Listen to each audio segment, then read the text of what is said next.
그 중에 한 분이 그 젊은 소년아이한테 그 말을 듣고 얼굴이 싹 빨개지고 마음에 그냥 너무 충격을 받은 거 있죠. 애들 눈에도 우리의 행색이, 우리가 하는 말이 이렇게 들리는구나. 딱 거기서 일어나 나왔다 그래요. 그리고 그걸 적으셨더라고요. 여러분, 수근수근거림은 성령이 추방시키기를 원하시는 좋지 않은 대화들이에요. 사람은 죄성 때문에 엔조이 하려는지 몰라도 성령은 절대로 엔조이도 안 하시고 그런 수근거림과 동거하지 않으시는 우리 성령님의 기질이 있어요. 그래서 반드시 이런 것들을 추방시키기를 원하시죠. 이 수근거림은 대개 뭐냐면 자기가 소화를 못하는 거예요. 다 누구나 사람이 특징이 있고 그 나름대로의 존재하는 스타일이 다 달라요. 그거를 소화를 하면 누구를 보든지 밖에 나와 만나든지 친척 중에 보든지 친구 중에 또 새로운 사람들 중에 교회 와서 성도들 중에 누굴 보든지 소화해버리면 다이제스트 하면 그거 문제 없어요. 그런데 그걸 소화를 못하는 내 내면의 소화불량의 문제입니다. 또 알러지가 마치 그런 식으로 마치 저 서부에 있다가 동부로 가고 동부에 있다가 서부에 오면 이 나무 껍질 저 나무 씨 같은 거 날아다니면 그 알러지를 보이잖아요. 이 피부에도 알러지가 나오고 그 자기 문제예요. 알러지가 나오는 것 같은 반응을 보이는 것입니다. 수근거림, 윕스프링이라고 했는데 오히려 우리는 찬송하거나 떳떳하게 저 에베소서 5장에 나온 말처럼 시와 천미로 서로 화답하고 즐거워하고 서로 피차에 복종하고 그런 대화는 얼마든지 떳떳하잖아요. 자신 있게들 말하잖아요. 아 권사님, 아 집사님, 예수 믿으시고 정말 얼굴이 환해지셨어요. 그 소근소근하는 분이 있어요. 확 그거는 창피해서라도 더 이상 우리 교회와 우리 성도들의 삶 속에 추방시켜버려야 되는 것이죠. 성령이 오셔서. 또 한 가지는 문자 그대로 가십, 험담입니다. 여러분, 수근수근대다가 그것이 가십으로 발전을 해요. 이 가십을 하는 기본적인 심리는 불안한 심리입니다.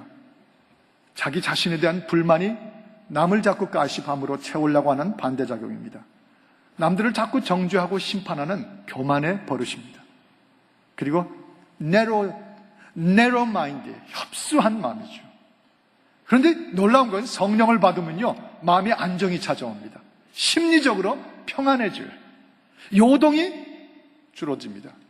그러다 보니까 그것과 함께 가시받은 버릇도 없어져 버리는 것이죠. 남에 대해서 자꾸 험담하고 백바이트 하던 것이 마음이 평안해지고 자기 자신에 대한 새로운 셀프 이스팀이 찾아오니까 성령 안에서 그걸 할 필요가 없게 되는 거예요. 이것이 추방시켜버리는 성령의 역사입니다. 이 험담에 대해서 두 가지로 우리가 볼 수 있는데, 하나는 가십하는 그분보다도 그것을 귀에 담고 또 옆으로 퍼뜨리는 그분이 더 문제인 겁니다. 가십하는 사람의 문제보다는 그걸 솔깃하게 듣고 흥미 위주로 듣고 그걸 또 이렇게 스프레드 아웃하고 퍼뜨리는 이분들이 어떤 의미에서 더 위험한 분들이에요. 누구 험담을 해요? 그래서 딱 들으면 거기 동참 안 하고 딱 누구를 험담하는데 보니까 뜬 소문이에요. 그렇지 않아요. 아니, 그걸 확인해 보는 것이 필요한 거예요. 그런데 막 가십을 하면요, 딱 듣는 분이 이렇게 하면 간단하죠. 제가 지금도 또 전화기를, 백전사님 전화기 가지고 있어요? 없죠. 네. 됐어요. 예. 셀러폰 딱 꺼내가지고 누구 무슨 얘기를 들으면 셀러폰 딱 꺼내가지고 그래요? 내가 직접 그분한테 전화 좀 해볼게요. 딱 전화를 돌리면 no, 이쪽. 자, 그래서 여러분들 우리 교회 생활하는데 솔라폰을 많이 썼으면 좋겠어요. 딱 누구 그분이 그랬다 그러면 그래요? 좀 직접 확인해보죠. 그 상당히 심각한 문제일 수 있는데 no, you don't have to. 그리고 딱 멈추면 끝나버려요.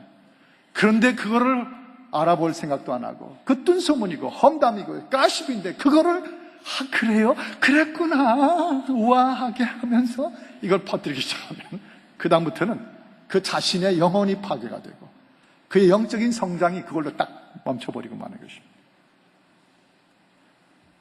그걸로 끝날 수 있어야 되는데 퍼뜨리는 자리에 있는 위험성이죠. 또 한 가지는 험담하는 그 자신도 물론 큰 손해를 입게 됩니다.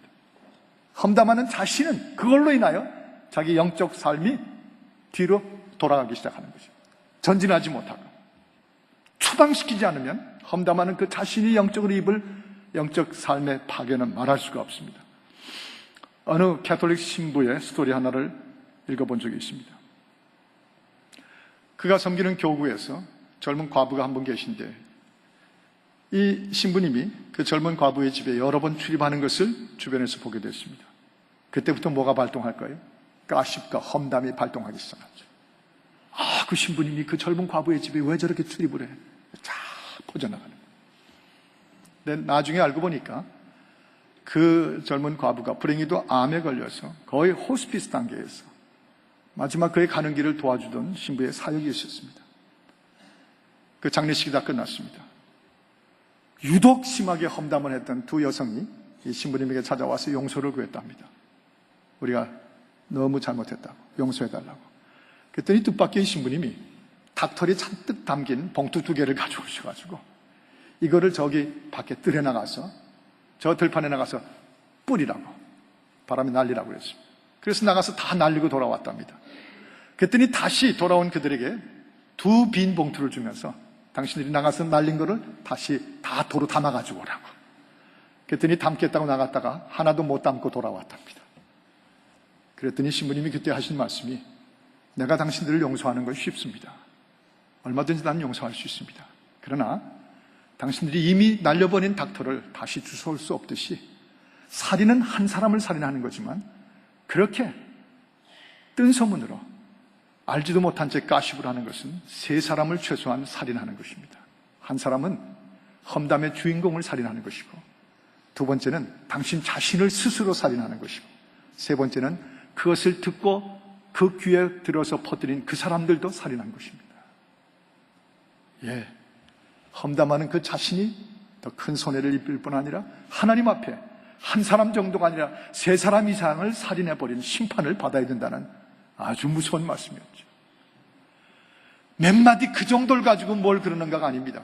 우리의 생각 속에 교회와 부흥과 성령의 역사와 선교의 역사를 뜻밖에도 사탄의 무대로 만들어버릴 수 있는 것이 이 무서운 가십의 문제입니다 하고, 성령이 우리 안에 오셔서 추방시키도록 우리의 마음을 활짝 열고 우리 입술을 그분에게 맡겨야 되는 것이에요. 저희 교인 중에 한 분이 슈퍼마켓에 여러 주에 전에 가셨다가 옛날 보시던 옛 교인을 만나셨답니다. 너무 반가워가지고 인사를 했는데 그 슈퍼마켓에서 10몇 년 만에 만난 그 옛날 교인이 그런 말씀을 하시더래요.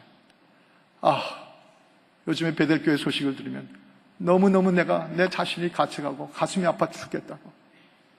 내가 그때 10몇 년 전에 그 교회에 대해서 무슨 별가십, 목사님에 대해서 별가십 들었던 걸 그거를 다 뿌리치고 안 들었으면 지금 그 좋은 교회, 그 부흥하고 그 은혜가 넘치는 교회 내가 마음껏 누릴 수 있었는데 그때 뭐하러 그런 얘기를 들어가지고 그걸 그대로 믿어가지고 그때 거기 동참해가지고 내가 교회에 돌아가지도 못하고 이러고 사는지 모르겠다고. 제가 그 말씀을 들으면서 너무너무 그날 아침, 그날 저 하루 종일 마음이 아팠어요. 여러분, 가십은, 수군거림은 그렇게 얼마든지 좋은 것을 우리 스스로 다 놓쳐버리게 하는 무서운 위험의 문제죠. 자, 그래서 섹션 A의 가십의 배경, 악의와 수군거림과 또 거기에 문제점들을 배경으로 다뤘습니다. 섹션 B로 마지막으로 가십의 추방입니다. 그러므로 본격적으로, 그렇기 때문에 더욱 가십을, 험담을 우리의 영적 삶에서, 교회에서 추방하는 것. 여러분, 새로 믿기 시작하는 분들, 이름 드러내지 않는 평신도들만이 이 가십의 주역들인 줄 아십니까?